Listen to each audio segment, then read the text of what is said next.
Let me introduce the debaters. First, Barry Brummett. He is the Charles Sapp Centennial Professor in Communication and Chair of the Department of Communication at the University of Texas, Austin. An expert in the rhetoric of popular culture, his books include The World and How We Describe It, Contemporary Apocalyptic Rhetoric, and A Rhetoric of Style. For the past 3 decades, he has explored the relations between rhetoric and social struggle, examining, among other phenomena, the rhetorical disguises that debates about religion take in the non-sectarian American university. In Uncovering Hidden Rhetorics, he writes that, and I quote him, "Religion is powerful not because it is a mystic, supernatural phenomenon. Rather, it is powerful because it can be an ordering device that tells us who we should be and how we should respond to other people." Please welcome the first of your 2 debaters, Barry Brummett.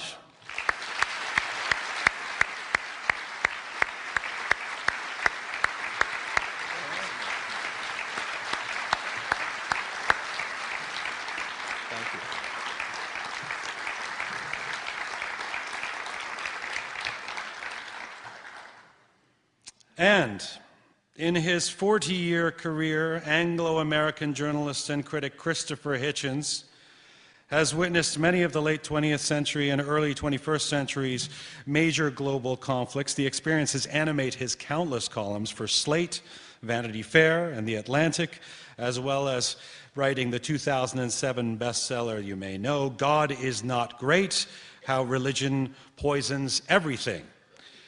His latest book, Hitch 22, a memoir, combines his lifelong engagement with world affairs and an interest that motivated some of his earliest publications, the writers and writing that influenced his own intellectual life. In the foreword to his year 2000 essay collection, Unacknowledged Legislation, Writers in the Public Sphere, dedicated, by the way, to Salman Rushdie, he offers a characteristically memorable reason why it's impossible to think about culture and political upheaval without recourse to the irony and wit of great literary minds. And I quote Mr. Hitchens, "There are things that pens can do and swords cannot. Every tank, as Bertolt Brecht once said, has a crucial flaw: its driver. Suppose that driver has read something good lately." More recently, Mr. Hitchens has declared literature and art the rightful subjects of the attention that sacred texts have usurped from them, and the only true vessels of the eternal ethical questions that humanity keeps asking. He's joining us tonight from Washington, D.C. Please welcome Mr. Christopher Hitchens.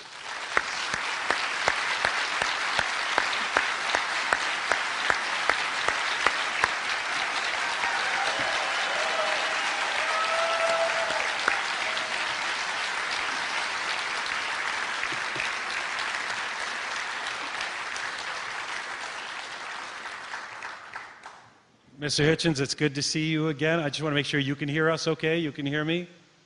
Yes, indeed. Fantastic. And you, I, or me? Can't hear a word you just said. We can hear you just fine. Fantastic. It's a nasty one. Before we begin, a word about the debates organization. So each of you, our debaters, will have a maximum of 10 minutes to make your opening statements. So you'll each get a 10-minute opening statement. This will be followed by 2 rounds of rebuttals to allow both speakers to respond to the other's statements. So an opening statement of 10 minutes and then 2 rounds of approximately 5-minute rebuttals. At the end of these rounds, we're going to take questions from the audience, and in the final 10 minutes of the debate, you'll each have 5 minutes to give a closing statement. Any questions? Mr. Hitchens, Dr. Brummett? Okay. Okay, I'm going to ask Christopher Hitchens to speak first, if that is okay with you, sir, and then we'll, in the closing statements, have Dr. Brummett speak first. Is that all right with you? For me, yes, that's fine. Okay. Well, in that case, Christopher Hitchens, your opening statements, take it away. Bring it on. Well, first I should congratulate you on your anniversary. And second, thank you for inviting me. I'm sorry I can't be with you in person. I was born in Portsmouth, Hampshire, and the little town outside near where we lived was called Waterlooville. Nice little place if you're in that part of Hampshire. And when I later went to Oxford University, I was kept going in part by a Kitchener scholarship. So it would have been especially nice for me to be with you this evening. Let me see how I want to inaugurate this. I think I'll start in Prague, if I may, a few years ago, where I went in order to meet Václav Havel, Mikhail Baryshnikov, and Larry Flint, the publisher of Hustler, all in the same room at the same time. It's a great story. I'll tell you all of it one day. Prague is a spectacularly beautiful city, as you know. And I remember one evening walking across the Charles Bridge from the castle, made famous by Kafka, in the company of Mikhail Baryshnikov and a very beautiful young woman named Carol Blue, famous for her chant, and wishing that Larry Flint could be with us, because otherwise I was so obviously going to be the most ugly feature of the landscape. And it was such a treat that I'd arranged to bring my family along, and my wonderful, tough-minded, secular mother-in-law said to me the next day as we strolled through the gorgeousness of the city, "So, wise guy, how come that all this wonderful architecture and all this beauty and civilization was given to us by people who believed in God?" Very fair question, very searchingly asked. And I thought, well, that's true, that we owe that much. But it's also true that we couldn't have had that art and that architecture without a feudal system, without monarchy, and without theocracy. And who would want to say that it was necessary in order to appreciate culture that we should also revere those progenitors of it? I think you'd have to factor in a couple of other things too, at least a couple of other things. Prague, the old town square, in fact, is the place where Jan Hus, the famous Protestant dissident, was burned alive. The conflicts that were raging about what kind of faith we should be holding in those days led to the 30 Years' War, the most devastating war Europe had then seen, led to tremendous destruction of culture and civilization in the name of God, and because of faith, as well as, of course, the terrifying loss of life. This has to be, I think, part of the calculus as well. St. Peter's, Rome, for example, actually not my favorite building. I think it's rather oppressive, rather too much designed to show who's boss. It contains some wonderful works of art, but I think it's a bit vulgar in itself. That, by the way, suppose you like it more than I do, does it change your mind to know that it was built by the money raised from a very special sale of indulgences? The horrible and corrupt and superstitious system whereby people who could afford it could pay to have their time in purgatory or possibly in the inferno shortened. By the way, using the same units of time, by years. It was assumed that those measurements would apply in the afterlife as well, in exchange for lavish donations to holy of the church. In the end, that system proved so repulsive that even Christianity had to repudiate it. Now, how can we honestly settle the question?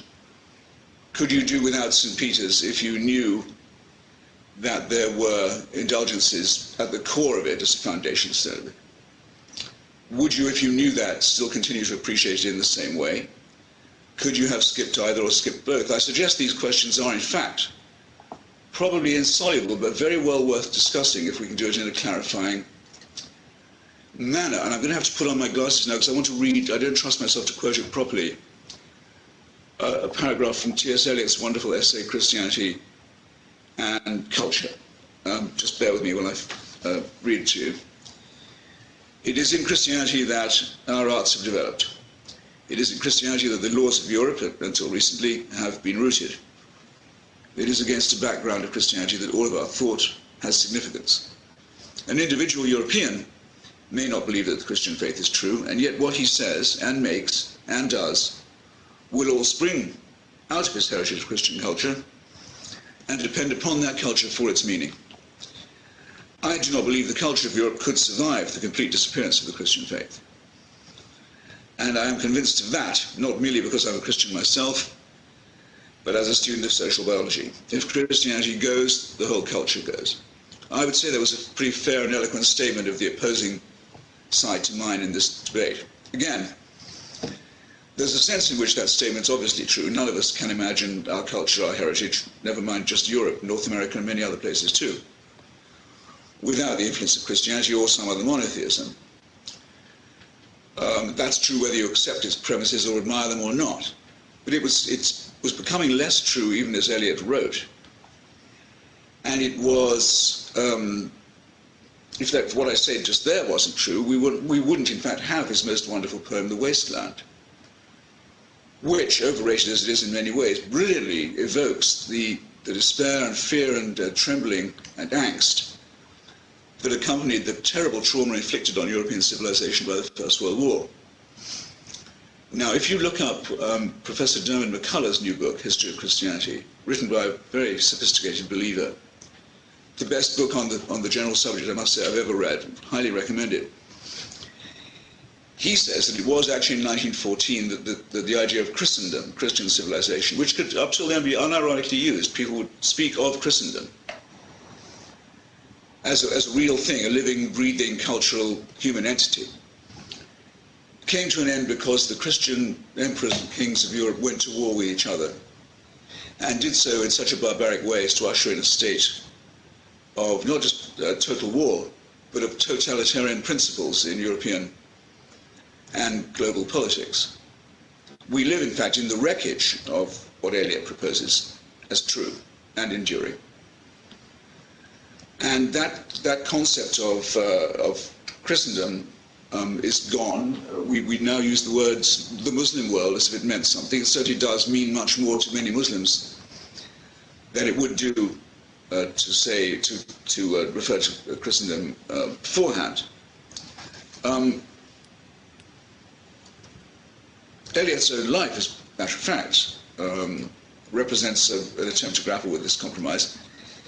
He solved the question of that crisis, the crisis of civilization post-1918, by joining up in effect with a party, the Action Française at first, and then other groups in Europe that were nostalgic for monarchy, for feudalism, in part for theocracy, for an orderly, organic society.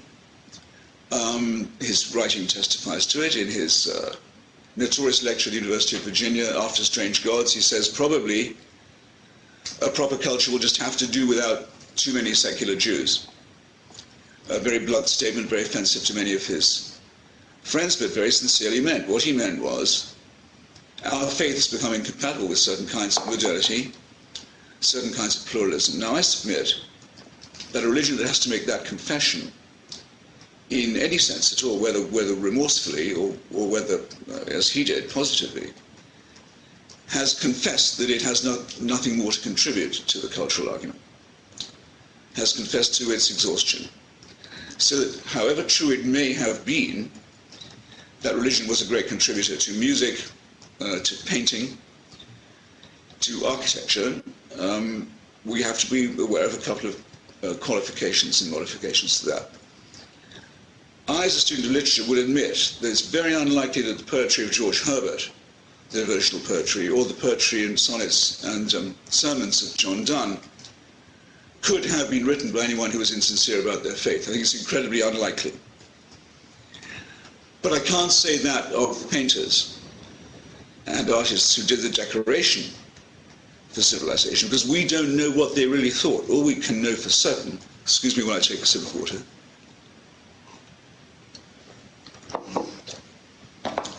all we can know for certain is that if they didn't make a profession of faith, they wouldn't get the commission. Everybody knew what happened to those who doubted the faith, and the examples of Benjamin Franklin, for example, or James and John Stuart Mill, civilized members of the upper orders in stable and developed societies, chose to conceal their own views of the matter because they thought it was too risky. If they thought that, imagine what it was like in less advanced or more tyrannical countries. And the examples of people having to write in code to get their meaning across, philosophers like Spinoza, for example, permanently aware of how the heavy hand of the secular arm of the Inquisition might fall on them, had to conduct themselves. We have, I think, absolutely no right to forget that, to forget the fact that only one copy of Lucretius's De Rerum Naturam, one of the great contributions to culture and civilization ever made, as well as the first discovery of the atomic theory, very nearly didn't survive the Christian centuries at all. Only one copy, in fact, did make it, helped to inspire people like Galileo, whose fate, of course, stood as a permanent reminder to people of what would happen to them if they didn't appear to be sufficiently devout. So I think if I haven't made that point by now, I'll have failed to make it if I elaborate any further. I think I just want to say, and this should probably be in conclusion, I don't have a stopwatch either, is that we are now in the position that I try to occupy in my little book about the Parthenon. The Parthenon is a building without which I could not do. I don't know about any of you, but if you try and imagine European civilization without that, as Eliot invites us to imagine European civilization without monotheism, it's pretty hard to do. A tremendous work, and involving largely, with some slavery, but not much, largely the work of free citizens, artists and artisans of Athens. Inspired quite clearly by faith. Nobody knows anything about that religion anymore, really. Certainly nobody bothers with those gods. Nobody practices the Eleusinian mysteries. That's all gone. But the tremendous contribution made by it stays with us. So what I think we have to be talking about, Professor Brummett and I, among other things, is one of my favorite words, Hegel's word, Aufhebung, transcendence. How do we, as a civilization and a culture, retain what is of value and of beauty and of instruction in the contributions gifted to us by the past from the years and decades and centuries of faith, while discarding, perfect timing, while discarding the superstition, the theocracy, the censorship, the torture, the intimidation that were just as necessary to that system and just as much part of its legacy to us. Thank you very much.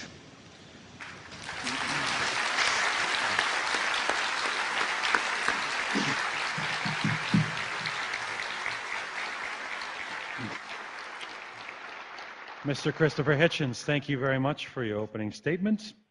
Somewhat creative interpretation of 10 minutes, but not too far off. Nicely done. Your opening statement, Dr. Barry Brummett. Yes, thank you, and what an honor it is to be here today and to share the stage, albeit electronically, with Mr. Hitchens. It is, of course, Mr. Hitchens' long legacy and work in attacking the extremisms of religion, which provide the framework for us to be here tonight. So I think my prepared remarks are going to try to address our resolution within that context, and then in my 5 minutes later on, I'll talk more about his, I thought, very interesting statements. At the start of his celebrated treatise on rhetoric, Aristotle makes a very interesting distinction. He says, on the one hand, we have decisions that we have to make for which we have no sure and certain systems to guide us. Who do you vote for? What do I do about my interpersonal relationships? Do I spank my kid? Do I buy that used car? And he says, because we have no sure and certain systems for those kinds of decisions, we have to talk it out, and that means that we have to turn to rhetoric and dialectic, he said. And I think our descendants' rhetoric and dialectic today would include, although not be limited to, such activities as literature, television, film, and so forth. Many of us get clues as to how to live those parts of our lives from those sources. On the other hand, he says, we have decisions to make for which we do have sure and certain systems to guide us. If you want to know the area of a circle, you take a measurement, you apply the formula. No one debates about the area of a circle, okay? Seems like a very reasonable sort of distinction. But I think it sets up a great temptation, and that is the temptation to move managements of our everyday issues from rhetoric and dialectic and the messiness that that involves over to sure and certain systems, right? Because wouldn't you really like someone to tell you once and for all what you should do in life? Wouldn't you like someone to tell you whether you should spank your child or not? Otherwise, you do the wrong thing, and then 20 years later, the kid climbs a library tower with a .30-06, and it's your fault. I take from this great temptation what I would call a rhetorical definition of extremism. And I think rhetorically, extremism is what happens when people assert that they have a sure and certain system to guide decisions, which really ought to be made through rhetorical and dialectic and cultural means. And let me just say in general, I think that having looked at Mr. Hitchens' work over the years, I think I am probably appalled by many of the same things that he is appalled by. But I think I find a different causality. And I want to talk about extremisms as being that causality, but not only religious extremisms. I think extremisms, both religious and secular, are the source of many of our problems. And I think if we don't understand that, then we will not understand religions which are not extremist, and we will not see secular belief systems which are extremist. When I talk about extremism, I want to look at the form or the pattern of extremism. I think that's more important than the content of religious or secular extremisms. And I want to point to three kinds of form that I think underlie this sort of extremism. The first is what I would call dogmatic fundamentalism. And that's what happens when someone is a prophet, when someone has found some sort of secular text, and they attempt to treat that as a sure and certain system which will tell us absolutely what we should do in life. Now, obviously, you find that in religious circles, in religious belief. But I think you find it elsewhere also. And let me just give one sort of example. I've known many people who began life with a very dogmatic and fundamentalist upbringing. And then later in life, they just couldn't do that anymore. They could not hold to those religious beliefs. But they shifted that sort of dogmatic fundamentalism to something else. In my experience, most often health. And they grab hold of some sort of health doctrine and health text, and they become as dogmatic as any primitive Baptist preacher telling you, what you should do, except now it's about what you ought to eat as opposed to what you ought to believe. So I think dogmatic fundamentalism is the first kind of extremism in the sense that I mean it. Secondly, I would point to apocalyptic belief, and I've done some research on this. An apocalyptic belief is what happens when someone gets hold of some ancient or grounding text and they say, I have a sure and certain system for understanding this text, and it means the world is going to end next Wednesday.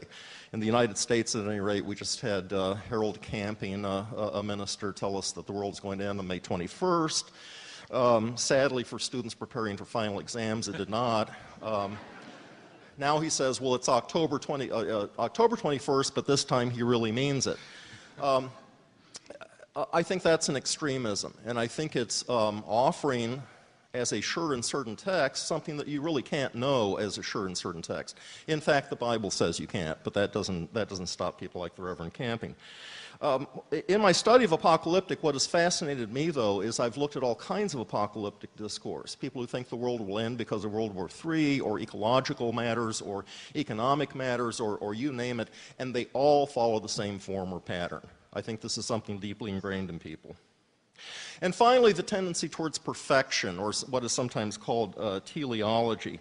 Of course, there is no perfection in nature, but people will sometimes give you the advice as to how one can perfect oneself. And I think some ways of thinking are more disposed toward perfectionism than others. Now here I think Mr. Hitchens is definitely on to something, because I think religion is one of those areas which lends itself toward perfectionism, toward thinking that one can come up with a perfect solution to life's problems. But I don't think it's the only one. I think it's a pattern that we find. Well, what's to be done? And again, because this is a conference on rhetoric and because I'm a rhetorician, I want to offer three rhetorical solutions as to how we can address this problem of extremism, whether we find it in religious circles or non-religious circles. The first thing that I would suggest is to turn to rhetoric's long and somewhat uneven tradition of both affirmation and critique.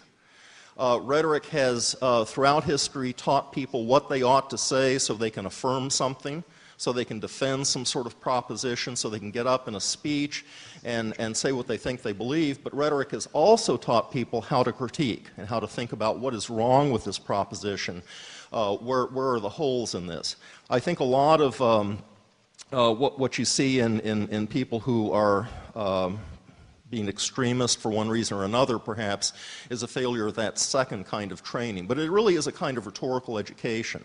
And I think people who are in the job of educating need to think about how to train people, both how do you say yes and how do you say I'm not so sure.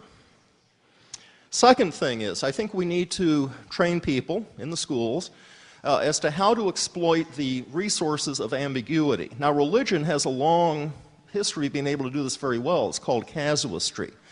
But any religious system, in fact, any system whatsoever that's going to last for any period of time, is going to have ambiguities. And they provide a way to exploit that system and to suggest alternative ways of thinking. But people need to be trained in how to exploit those ambiguities. Religion depends on this. No religion is going to last more than 2 weeks if it tells you that you must wear a pointed yellow hat every Thursday evening at 5 o'clock. None of them are that specific. They are all vague. They are all ambiguous. And exploiting that is one way that you can do that. If you want a literary, cultural example of that, look at Inherit the Wind and look at the ways in which the character of Clarence Darrow exploited the ambiguities in William Jennings Bryan's fundamentalism, and I think that provides a good example. The last solution I would suggest is to go sophistic, to become sophist, and the sophists cultivated the study of what was called the dissoi logoi, which is to say there are two sides to every question. And before you get up to speak on any question, think about what could be said on the other side of that question. One of my favorite authors, his book is rather old now, but Mark Bachman wrote a book called Sophistication. I highly recommend it. He argues that we have become sophists in our time. I would say perhaps not enough and not enough of us. But I think training people to be able to say that whatever it is that you affirm, whatever it is that you are inclined to visit upon other people as this is a true way to think, stop and ask yourself, what's the other way to think? What could be said on the other side? And that's very much a rhetorical way of thinking. Always think about what can be said on both sides of the question. Again, I think I'll reserve for my second statement some answers to what I thought were Mr. Hitchens' very interesting and provocative remarks, and I will now yield the rest of my time, as they say.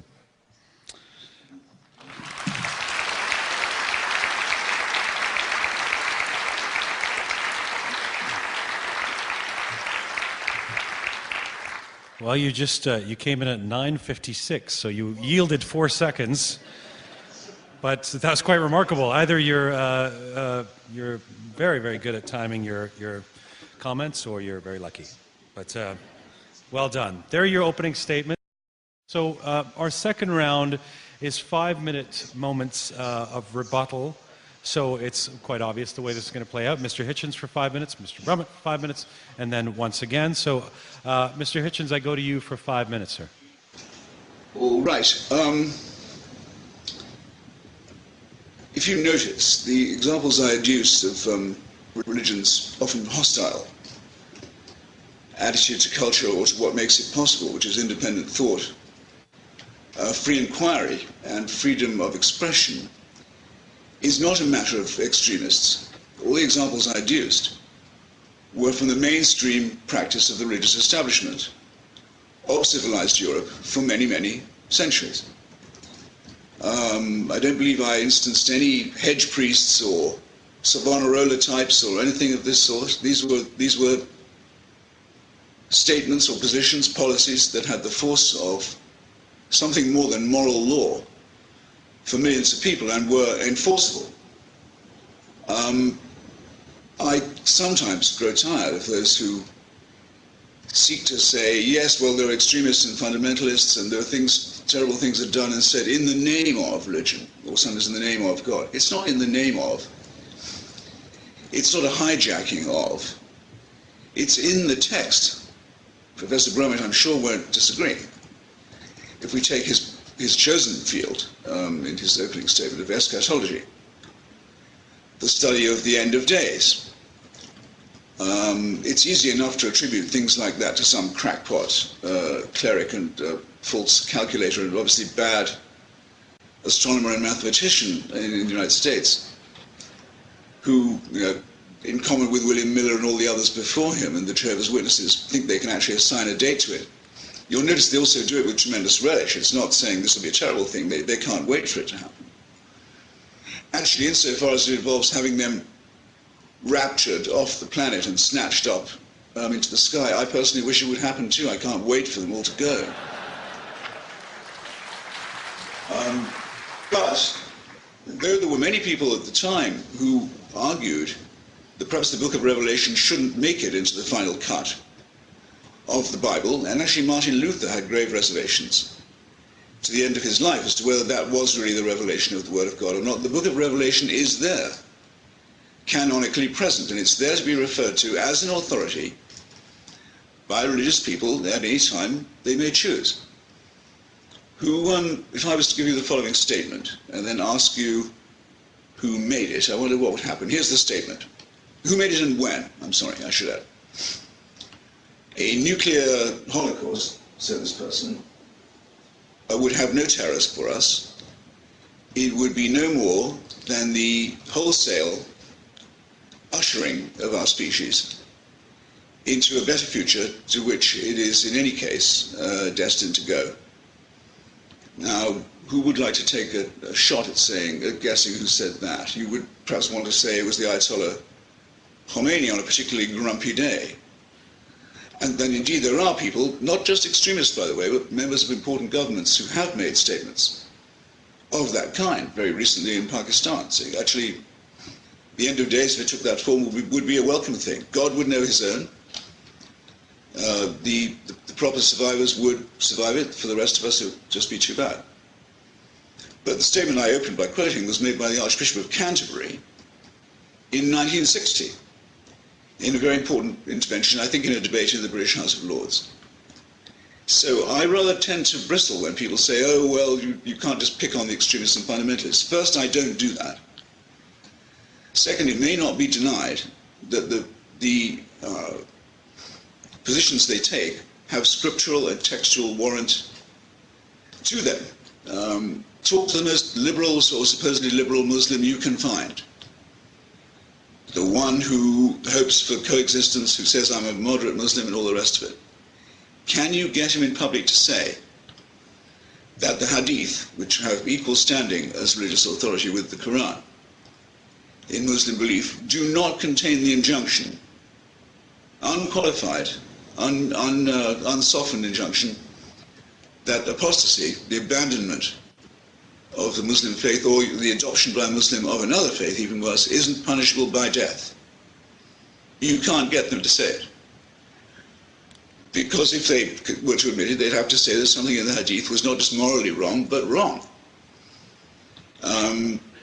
Well, lots of luck trying. The problem is in the text to begin with. Now, in my book, God is Not Great, I credit religion with, among other things, giving us our first experience of literature and textual authority, and indeed textual criticism in the Bible.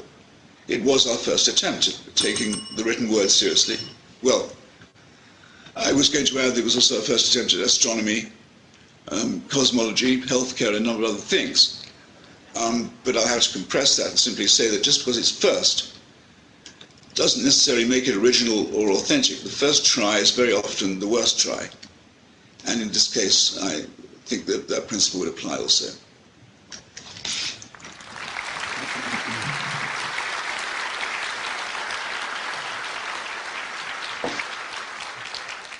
Thank you. Dr. Brummett? Yes, Mr. Hitchens' hope that the rapture would clear some of the rascals out reminds me of the statement that Mark Twain made, which he said, when I think of some of the disagreeable people who've died and gone to heaven, I am moved to lead a different life. Mr. Hitchens began early in his most recent statement, I think, with a very interesting point. If I understood him correctly, he's arguing that he's not talking about extremists because he's talking about grand institutions, and that was not his terminology, but I think that's what he meant. He said he's talking about governments, he's talking about established churches, he's talking about established religions, and therefore, I think was the point that he was making, that's not extremism. I don't take extremism to mean the same thing as an outsider. I think it is certainly possible for an institution to be extremist in the sense that I laid out at the start of my remarks, which is asserting there are sure and certain systems for matters which really ought to be talked out instead. So I think that may be a difference between us, and perhaps that's worth exploring. But also in his first statement, when he listed a number of the complaints that he had in mind, he talks about feudalism, he talks about the monarchy, he talks about the 30 Years' War, he talks about St. Peter and the papacy and so forth. Of course these are not outsiders, but that doesn't necessarily mean that they are not extremists. In fact, I would argue that in many of these cases, what you have is a case of people who are already in an empowered position, and what they essentially are doing is they are trying to find religious trappings so as to keep that power going, so as to perpetuate that power. I think people are Italian people are, or I should say were, in his examples, they were Italian aristocrats and Northern European warmongers first, and they decided that Christianity would be a good way to justify their rapaciousness. And I would punctuate that a little bit differently than he did. He also says that the people that he complains of, and again, I'm annoyed by the same people, I think, that they do have scriptural basis for what they're doing.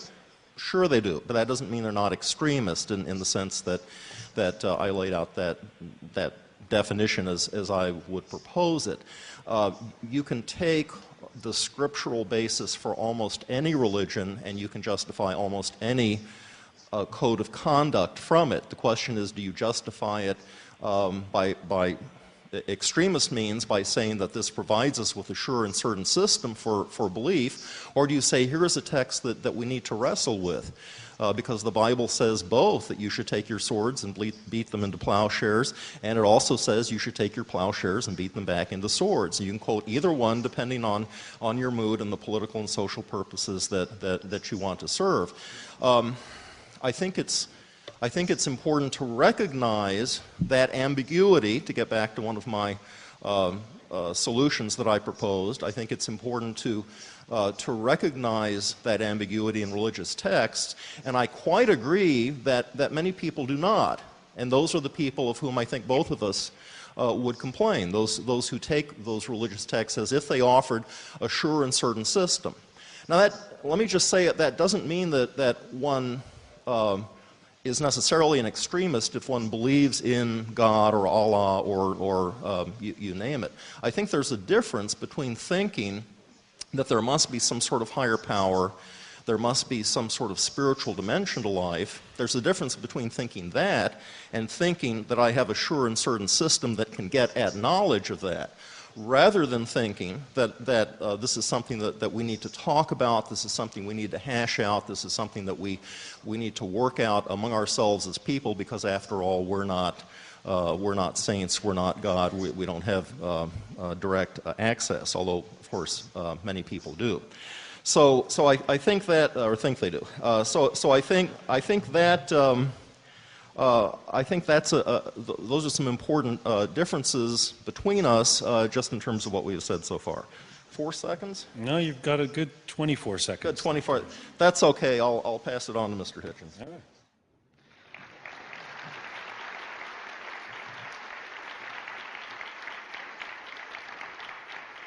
Good. Professor Brummett again correctly says that anyone can look at any religious text and take any prompting or authority from it that they like for any number of sides of any proposition. That again seems to me to be true to the point of obviousness, but to show something that I assert at the very beginning, which is the religion is man-made, and that it shows. God did not make man. A single creator did not make us. Our species, mankind, instead made and continues to make many hundreds and thousands of gods, again in the hope, the vain hope, of certainty, and in some cases in the hope of being able to establish a secular tyranny of rule by men over men, but to say that these men have divine warrant for what they do, which has led, as you know, to the stifling and near destruction of civilization. Now, if you don't believe that there is a creator, if you don't believe that God made me, if you don't believe the first proposition is the correct one, I don't see in what sense at all you are religious. And so I again resent the idea or the imputation of extremism. It is the essence of religion to say that there is a creator and that though we may not know his mind entirely, we may interpret his wishes, and that these can be conveyed by a priesthood to other humans. That's the mainstream belief. That's the essential core of the thing. If you don't believe it, and I don't, then in a very non-extreme way, you've ceased to be a religious person. But I say, man made gods and not the other way around. So, thank you. Thank you, Mr. Hitchens.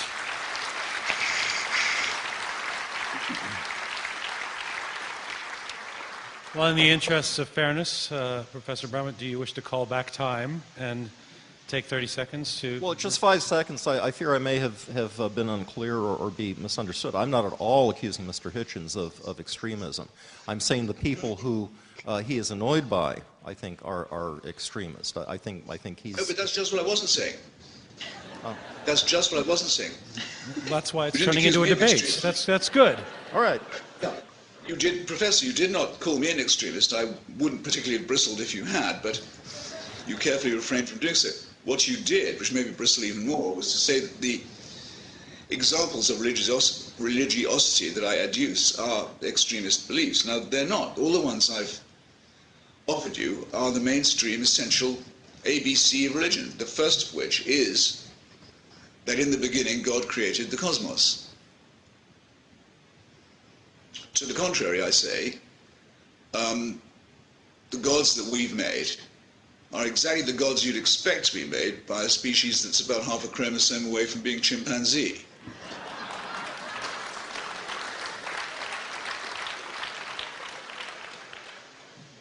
Okay. Glad to clear that up. I do want to go to audience questions. I'm a bit confused, and you'll forgive me for asking what may be a couple of naive questions, but we're debating the resolution, religion has been a positive force in culture. Some of what's been said has completely confused me. Let me see if I can ask either of you a question to get to understand what you're saying. Mr. Hitchens, first to you, when you talked about your mother-in-law, that was an anecdote that I could really relate to. I understand your mother-in-law, because whilst I'm confused or might have my issues with religion, I do understand her question, which is, look at this architecture that you're looking at. This was created, as you say, from people who believe in God. And Yes. then your response was, yes, but it was also created by the monarchy and the feudal system and all kinds of systems and organizations and institutions that we can find heinous things about or that you disagree with. You also said at another point that it may be true that religion has created great music or literature or paintings, you said. So I just want to get this straight. So are you saying on balance, because there is enough negative that you see in religion, we should not acknowledge the positive and the beautiful building that your mother-in-law pointed out? Well, no, I rather hope to leave the question open to make it part of the warp and woof of our discussion. I said, would you? I did it, as Professor Brummett might agree, rhetorically. Knowing what we know about the building of St. Peter's by the state of indulgences, would it be sensible to ask, could you have had one without the other? Can the two be disallocated and considered separately, or are they inseparable? It's an important question, because if religion is going to take credit for these things, then it has to take responsibility for the other ones too. And I haven't noticed a very marked tendency to do that on their part. One could add, I mean, for example, I mentioned that we don't know what the motive of many people was who did painting and music, because all we know is they would have been very afraid of not being thought faithful, and with good reason. For example, Giuseppe Verdi was a non-believer. In his case, we happen to know about a great composer. Didn't believe in God. Didn't prevent him from writing an absolutely wonderful requiem. So it's a question of to what extent these two things, and related ones too, are contingent upon one another.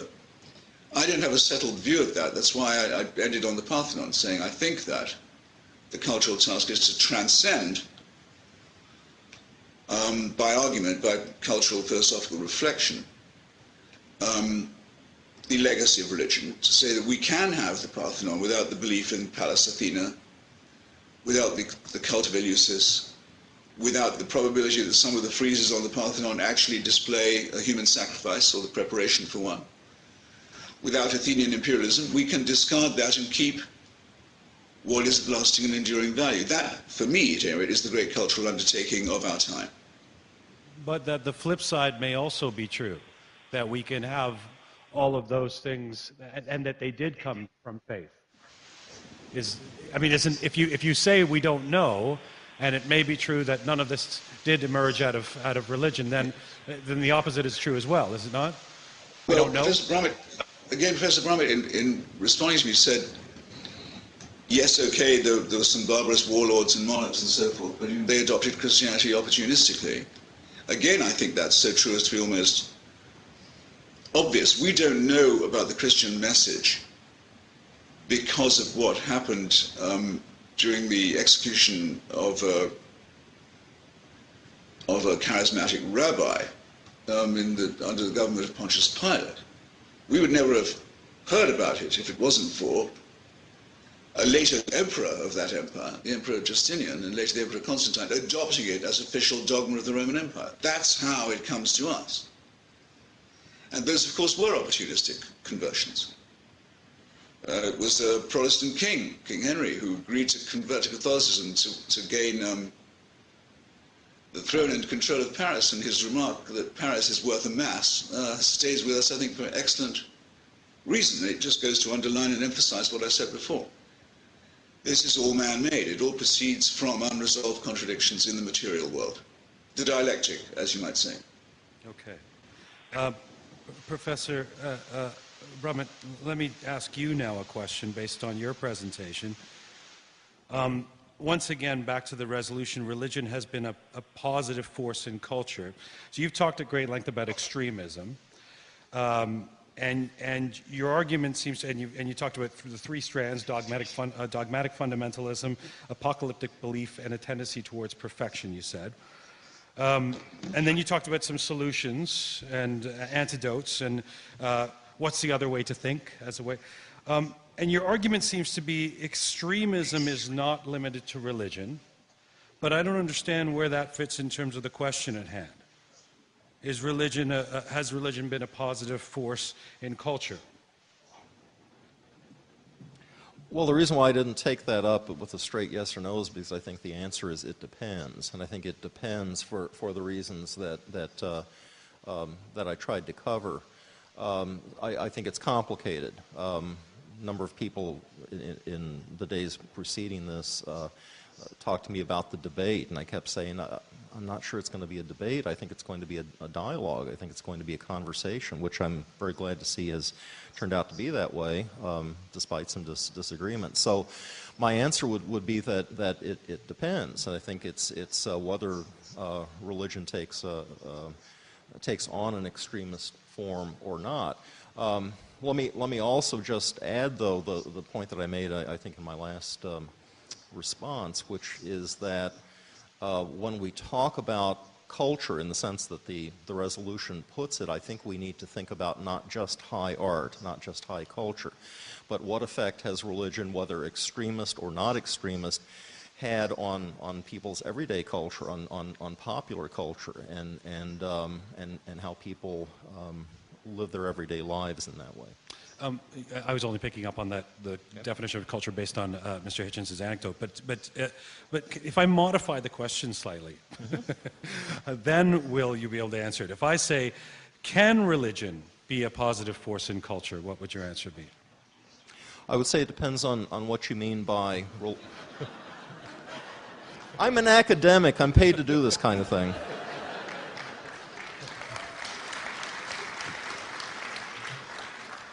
It depends on what you mean by religion. Mr. Hitchens is entirely correct to say that the religious systems that we're talking about are human-made. Absolutely they are. Which says nothing about whether they are extremist or not extremist systems. So I think it's a very complicated question. I think it's a very knotty question. I'm not sure there's a clear answer. I think it depends on the form that religion takes. I think that there are forms of religion that have produced culture that is not necessarily extremist because those forms of religion are not necessarily extremist. I don't think religion has to be extremist, although, as I said, I think Mr. Hitchens is definitely correct to warn us about the perils here, because I think religion has the temptation to skew extremist for a number of reasons. So we need to be on our guard for that. But I don't think it has to be. So I'm going to weasel out of the question yet again by saying I think it depends. I think, actually, we got an answer in between the disclaimers. I think there was something in there. I want to just, if you want to, I want to open this up to the audience at this point. So just put your hand up and I will come to you. In the meantime, Mr. Hitchens, I just want to ask you if you have any rebuttal to what you just heard, that exchange and what Professor Brummett just said. Well, I don't want to be the one who stands between the audience and its question time. I don't know how well off we are for time. We're doing pretty well. I think I would want to say one thing, though, if I might, which is this, because the third leg of Professor Brummett's proposition, that of perfection, we haven't addressed yet, and it's incredibly important and very interesting to me. Oscar Wilde wrote once that a map of the world that didn't include utopia wouldn't be worth glancing at. I used to think that was a wonderful statement, and I'm now very unsure of it indeed. I think it may be seductive, and certainly the idea of just doing without the idea of utopia when constructing your map makes you feel you've lost something, possibly something rather beautiful. Nonetheless, maybe a seduction into something very deadly. The idea of teleology, of the possibility of a radiant and almost ultimate future, is a very hard one to drop. I spent a lot of my life as a member of a Marxist organization. I learned a lot from that. A lot of it was well worth knowing. But as I gradually transcended and began to discard at least some of it, trying to salvage what I could and make use of it, I think the giving up of the teleological was almost the hardest. It's a very hard thing for people to do. To say perhaps we're not going to arrive at a point where I would know enough to tell you with real authority what you should do. In other words, that I would become the subject rather than the object of that sentence about the sure and the certain.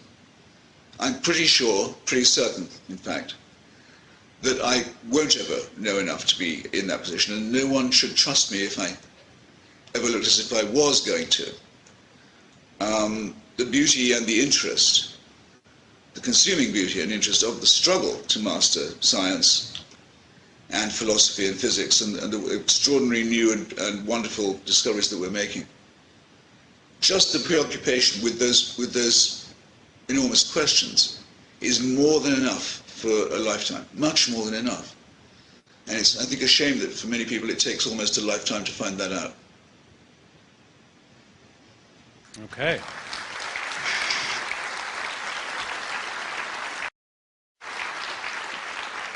So we've got about 15 to 20 minutes here, or slightly longer. And I would ask you to keep your questions relatively economical and to the point, and you can either address them to either one of our debaters or we'll get both to answer the question. So I'm seeing a hand over here, and then I'll go back there. Yes, sir. Okay. So the gentleman... Okay. The gentleman says he's not a scholar, but his question I think to both of you is, I'll start with you, Professor Brummett, is there enough art to pay for, I guess, to justify the lives that have been lost in the name of religion? Well, the proposition, of course, asks about culture. It doesn't ask about art, which is one of the points I wanted to make.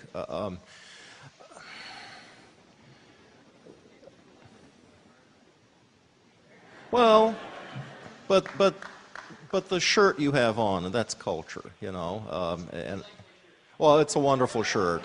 It's just a marvelous thing, and I'm better for it.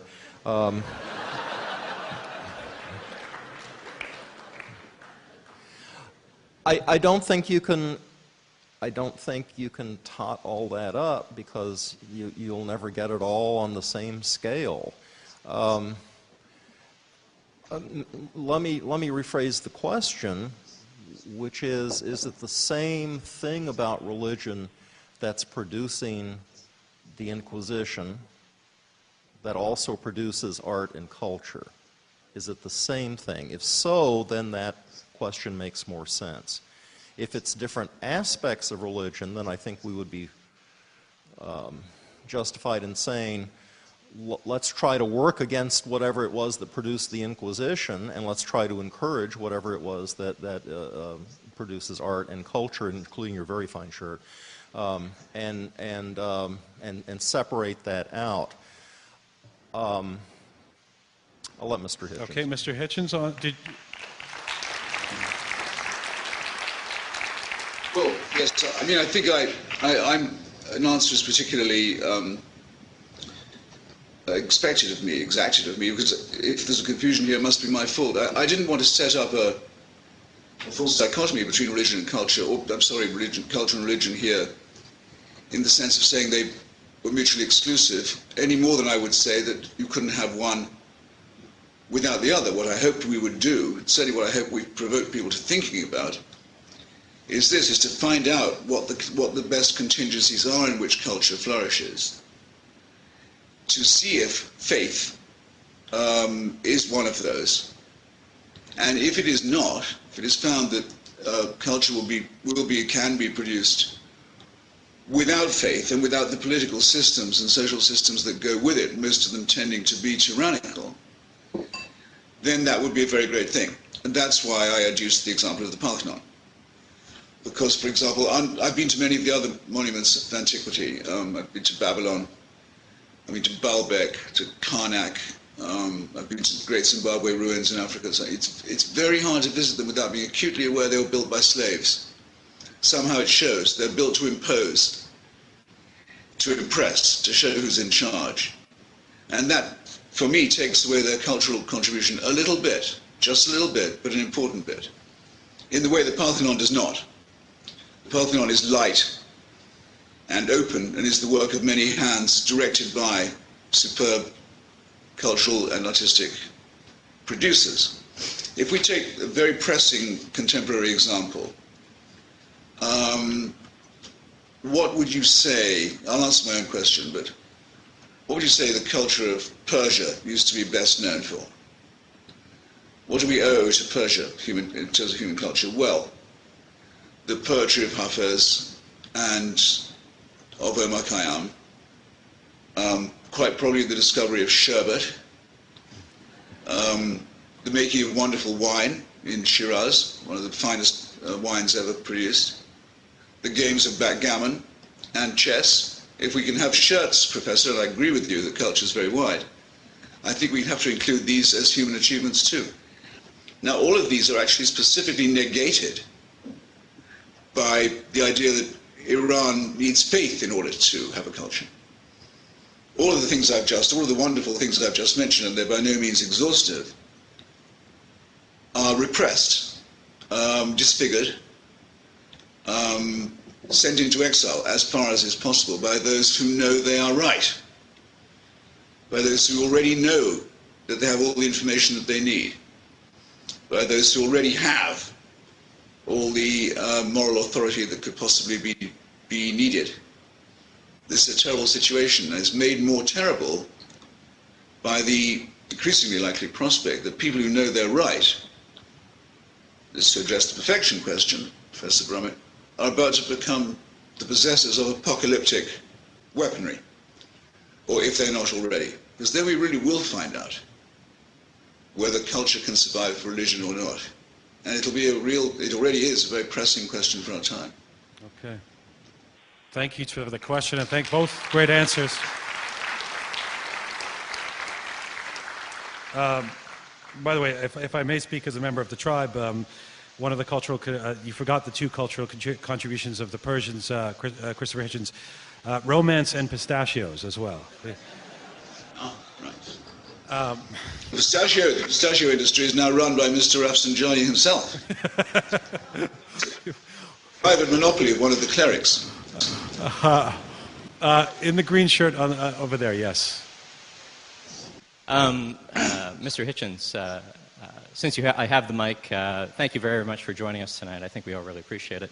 I'd like to ask, since you have spoken and written in the past about the value of transcendent experience, obviously religion and transcendent experience seems to be tied to a great degree.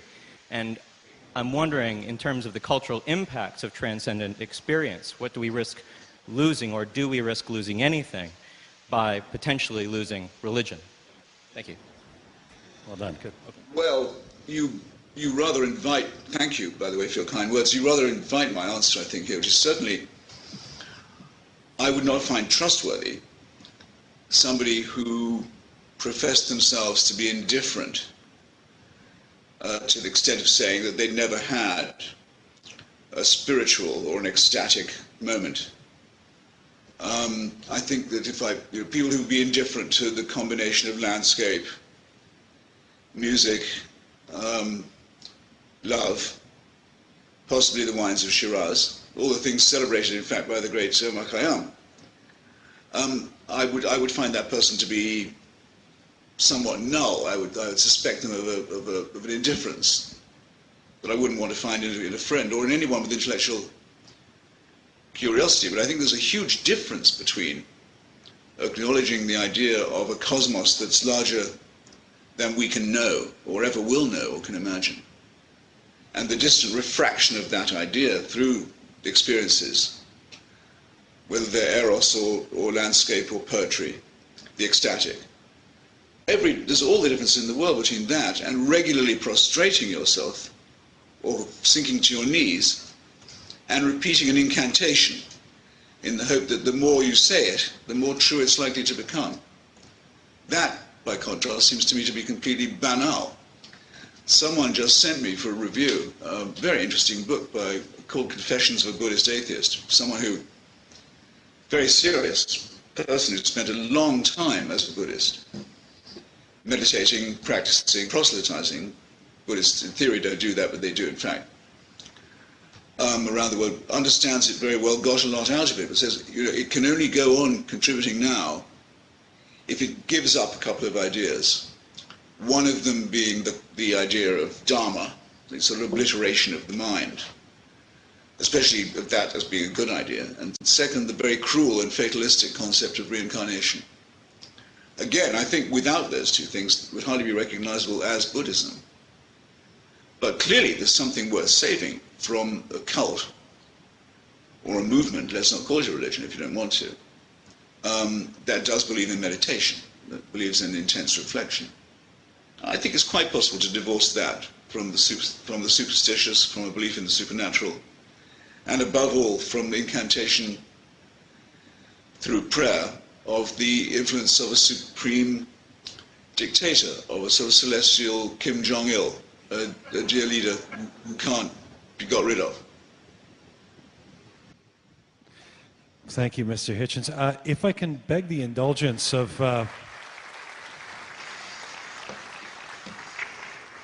we are coming to the end of our scheduled time. If it's okay with you two, the debaters, if we take two more questions and then have closing statements, is that okay with you, Mr. Hitchens? I would honestly rather have more questions. Okay. Well then, meaning how long can you join us for? It's your call.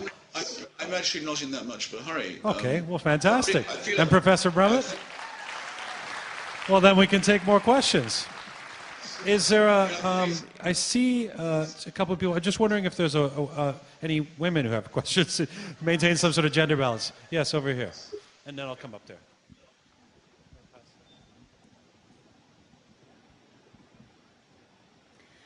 This could be for either of you, but in particular, Mr. Hitchens, I was trying to imagine being in the position of somebody who would argue that religion has been a positive force on our culture. And I was trying to imagine what they might ask you. And what I was thinking was, well, if we don't have something like religion or perhaps a heaven or something like that to believe in or inspire us to do well in this world, maybe to inquire after things, what does do that for us if we don't have religion for you? Yes, indeed. I mean, just as I think that if you say, as I do, that religion, that morality, ethics, morality, can't be derived from proclamations from on high. You can't get them in 10-tablet form. That belief of mine surely obliges me to say, well then, how do we get them? Because we clearly do have the requirement for an answer to the question, how do we live a just life? What are our responsibilities to others? What would the good life be? And why is it that these questions are important to us? Well, look, I think the answer is a fairly easy one. I hope not deceptively so. Human solidarity requires it of us. We wouldn't be here having this conversation if we didn't have in our species an innate need to help others, not just for our own sake, though helping others can, of course, lead to benefits for the helper, but because it's positively a pleasurable thing to do. Now, there's no need for any belief in the supernatural, in my opinion, to justify that. It's a sine qua non of being human. Civilizations that don't do this, or species that don't do it or can't do it, simply won't develop. We're only half a chromosome away, but we can still laugh at the chimpanzees because they never got to the stage where they could respect any unit higher than their immediate family, and not even that very well, and that out of a very blunt self-interest. We are able, by using what I won't call altruism, but the need to help, the need to give blood, for example, something I like to do. I can't do it anymore, unfortunately, but I do it for various reasons. One, I have a rare blood group, and one day I might need some myself. In fact, I recently did. Two, I'm not really giving anything away. Someone else is getting a pint, but the pint I give them will be replenished with a nice cup of hot tea in a very short time. And third, because it makes me feel happy. It makes me feel good to do a stranger a favor. That may be simple, but I hope it's not simplistic.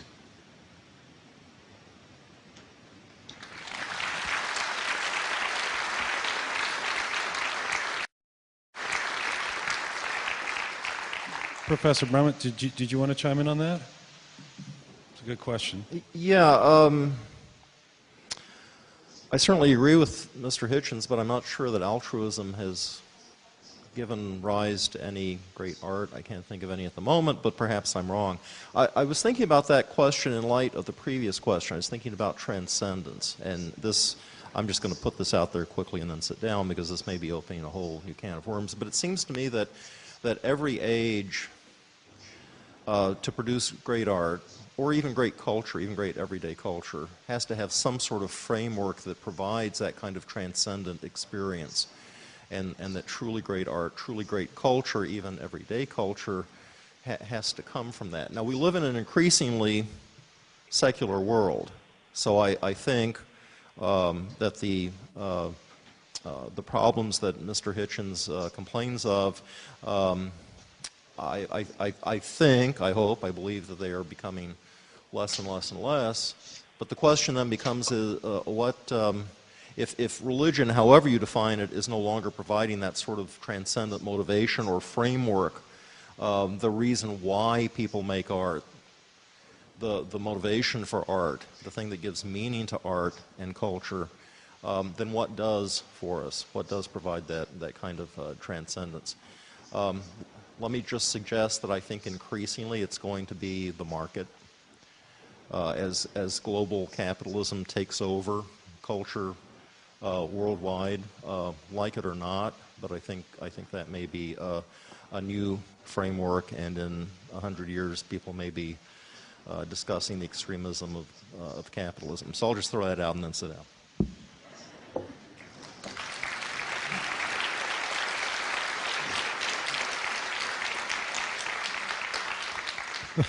That does lead to a whole other series of questions. That's very provocative. Okay, let me try and get somebody up top there. I'm not going to throw the mic up there, but you can just tell me. Yeah, sir, go ahead. Okay. Let me try and do that justice. Mr. Hitchens, by the way, this questioner has traveled 500 miles from Washington, D.C., and so it's a bit of an irony. He mentions Thomas Paine and the notion that nothing could be more divine than the natural sciences. A question to both of you: how has a religion, he says, potentially stifled the natural sciences? Well, everybody knows the story of what happened to people who tried to expand scientific knowledge. The more the sciences shed light, the less room there is for people to say miracles can be prayed for that will achieve the same effect in healthcare, say. Or that bad miracles, bad supernatural, but not supernatural, but bad events in the natural order, like hurricanes or earthquakes, are the product of sin. All the things that made religion possible in the years when it was building itself up are kicked away.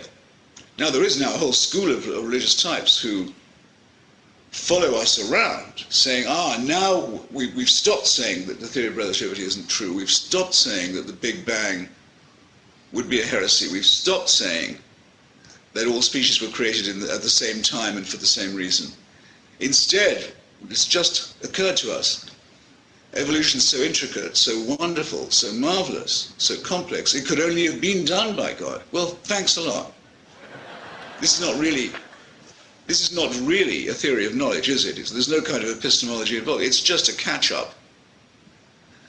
And contemptible, I think. That's where they have given in. Where they haven't, and a surprisingly large number of places, including in the United States, where they haven't, they still attempt to inhibit the circulation of those discoveries. And I think there's a final closing reason why it unsettles them. There's nothing so much to do with scientific implications. It's this.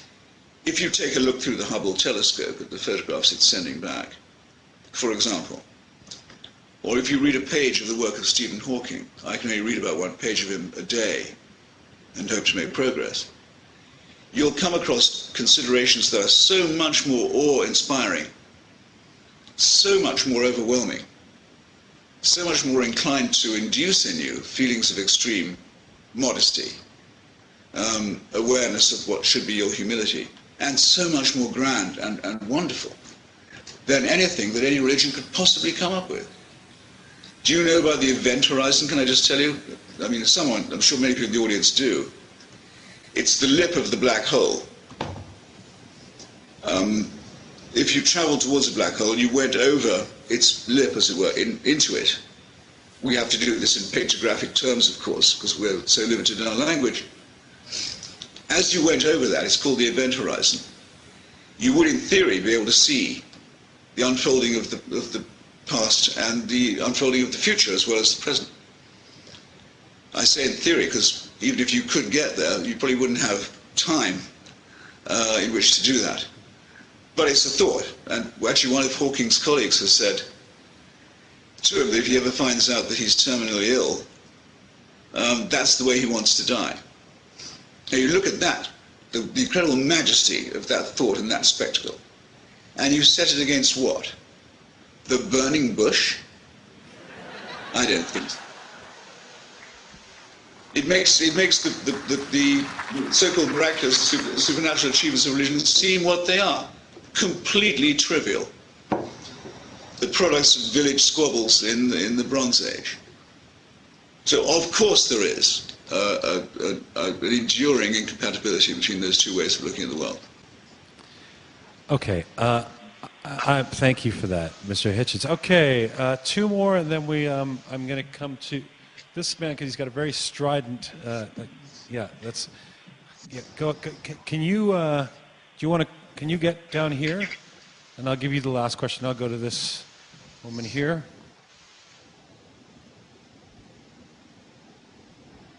Everyone says this, but this is for both speakers. In a discussion that we've heard so much about the dangers of extremism, I would like to hear more about tolerance. Start with you, Professor Brummett. Well, I think tolerance can be a good thing. It can also be very much misplaced. I think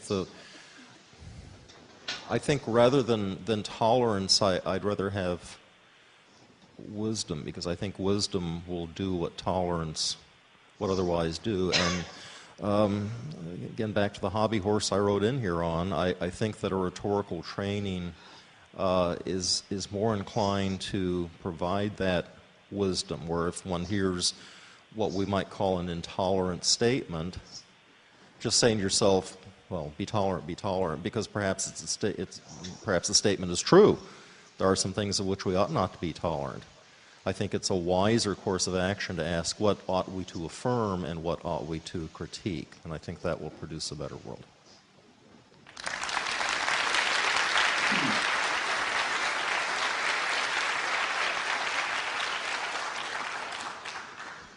I think there's an indissoluble element of patronization and condescension in the idea of tolerance. I mean, would you like it if I said, I'll tolerate you? Would you not feel, well, thanks a lot? Who asked you? Do I need your permission to exist or to say what I say? No, I think I would rather assume your right to do that. Then it would depend what you said. It's like being forgiven. Mother Teresa once said she forgave me. I thought, that's supposed to sound nice, but I didn't ask her for forgiveness. Hadn't actually done anything that required me to do so. And I'm not completely sure what gives her the power to bestow it in any case. Again, a tremendously serene condescension on the part of someone who wasn't as modest as she looked. You notice, by the way, that the most faithful people are the ones who go on the most about humility and being how humble and how modest they are. He said, no, just fine, don't pay attention to me, I'm just going around doing God's work all the time. I'm carrying out his instructions. It's okay, I'm not getting in your way. That's not very modest, is it? There's no humility there. That's a tremendously arrogant claim. In the reign of Queen Elizabeth I, the great Queen Bess, an attempt was made to put an end to religious warfare in Britain. In other words, the killing of Christians by Christians over what Christianity was or was not. And the legislation that tried to bring it to an end was called the Toleration Act, whereby some sects of Christianity were told that henceforth they'd be tolerated. Again, I think that's an insufferable way to be spoken to. And just because I don't want to, and refrain from joining in the applause for the much too inclusive statement that Professor Brummett just made, I would say that many statements made by the religious are intolerable. I don't think it is tolerable that people be told, that children be told by their parents or by their teachers that if they don't obey certain religious precepts, they will go to hell. Or that they can congratulate themselves that they won't go to hell, but that their neighbors or schoolmates who practice another religion most certainly will. I think that's intolerable. I think it's antisocial. I think those who say, as was said about 10 years ago to Americans by Osama bin Laden, we can always call off this attack on you if you like. We can cease denouncing you as a bunch of corrupt hedonists run by the international Jewish conspiracy, given to full-time offences against chastity, the vermin and scum of the earth, meet to be killed, fit to be killed any time or any place in the name of God. We can always call it off if you'd like to become Muslim. Then we can accept you completely. And he's repeatedly said in his broadcasts, which I'm glad to see have now come to a terminus, that showed how broad-minded he was. After all, he said, I warned them and I gave them an offer. They could prostrate themselves in front of me or they could be considered legitimate targets. Well, that's his view of being tolerant, and that's my definition of the intolerable.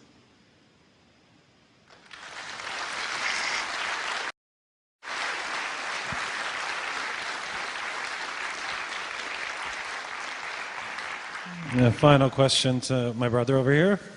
Not really my brother, but... This is a question to Professor Brummett. You mentioned culture being more just an art. You mentioned a person working in a soup kitchen, for example, and I would say that isn't your view of what culture is a more secular view than what it would have been, say, 100 years ago, and that culture, the simple street culture, being imposed on people by religion itself? Thank you.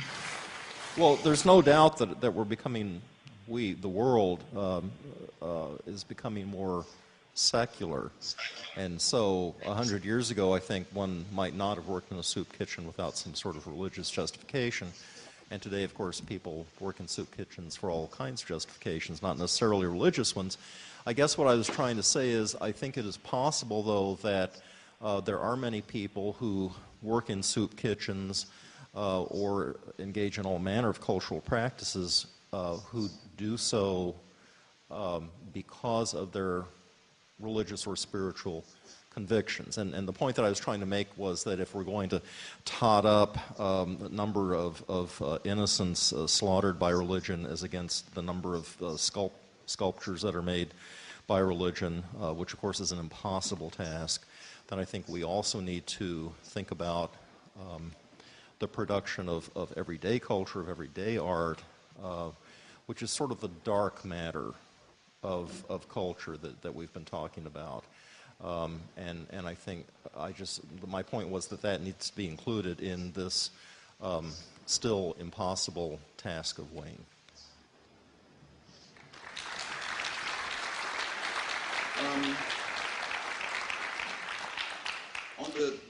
Did you want to...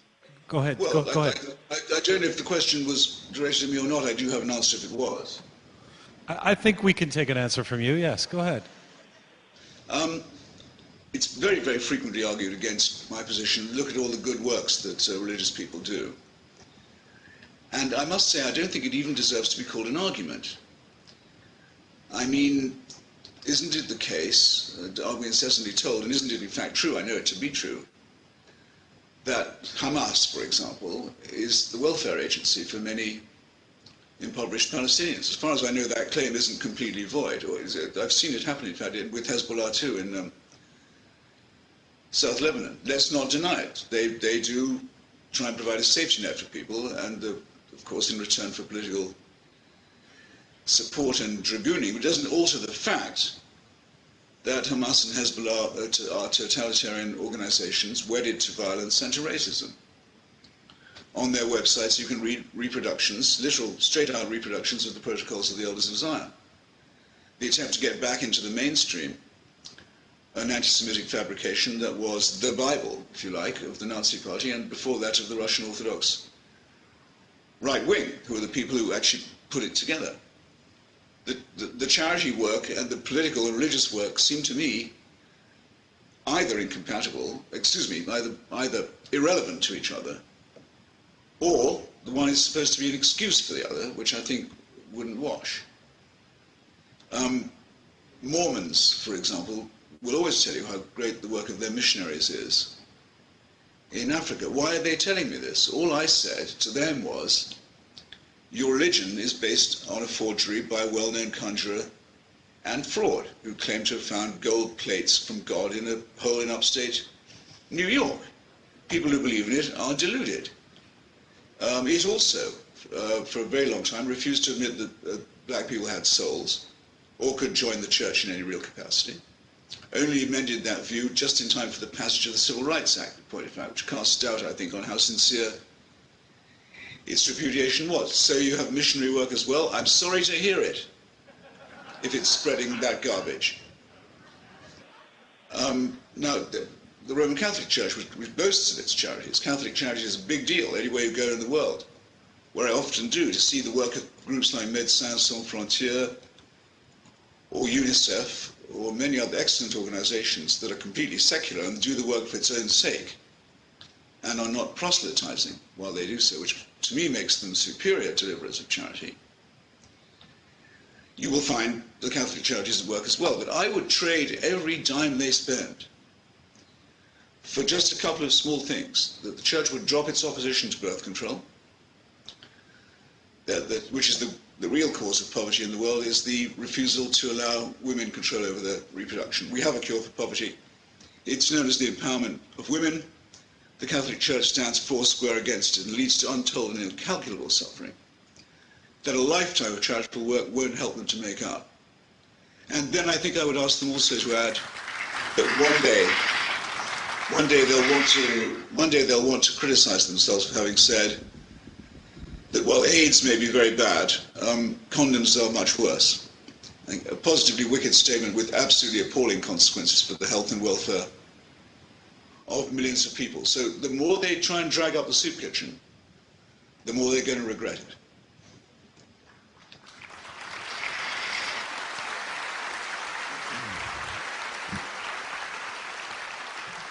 Well, this has been a really interesting evening and a most enlightening one. And I have to thank, first of all, Professor Barry Brummett, who's up here from Austin, Texas.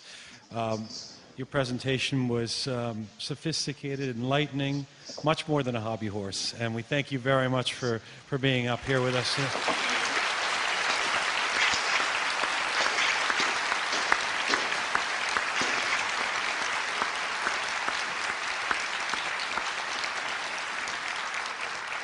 And if I may, as I understand the story goes, when we found out just a few weeks ago, or not so long ago, that Christopher Hitchens wouldn't be able to come here in person, there was some talk of, well, canceling the event. He may not be in good enough health, and he insisted that he still wanted to do the event. And sir, you look great. I mean, and energized, and it is fantastic to have you be part of this. Thank you, Christopher Hitchens.